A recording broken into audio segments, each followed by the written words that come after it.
اليوم اللي الوزير الأمريكي طلع فيه على التلفزيون وقال بصوت غاضب: الصين اقتصادها قايم على القيادة والسيطرة، وإحنا في أمريكا مش هنسيبهم يتحكموا فينا. كان اليوم اللي ولع الدنيا. الجملة دي لوحدها كانت كافية تبدأ حرب جديدة، حرب من غير رصاصة. سماها الناس بعد كده حرب السفن. اللي حصل إن الصين في السنين الأخيرة كانت ماشية بسرعة الصاروخ. أكتر من 40% من البضائع اللي بتتباع في العالم بقت طالعة من مصانعها، وموانيها شغالة 24 ساعة في اليوم.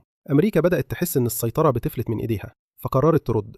فرضت ضرائب جديدة على المنتجات الصينية وصلت إلى 25%، ومنعت شركات تكنولوجيا صينية من دخول السوق الأمريكي زي هواوي وZTE.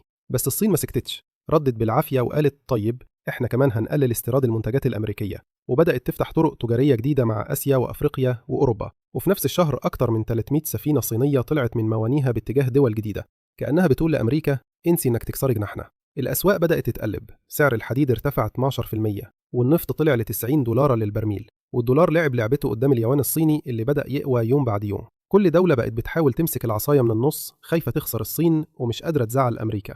العالم كله اتأثر، الموبايلات أغلى، البنزين أغلى، وكل حاجة بقت مرتبطة باللي بيحصل في البحر. ما بقاش الصراع على مين عنده جيش أقوى، لكن على مين عنده خطوط تجارة أكتر وسفنها مش بتوقف. وفي وسط المعركة دي أمريكا بتحاول تثبت إنها لسه المتحكمة، والصين كل يوم بتكسب أرض جديدة. الناس فاهمة إن الحرب دي لسه طويلة، لأن اللي هيسيطر على البحر دلوقتي هو اللي هيملك المستقبل كله.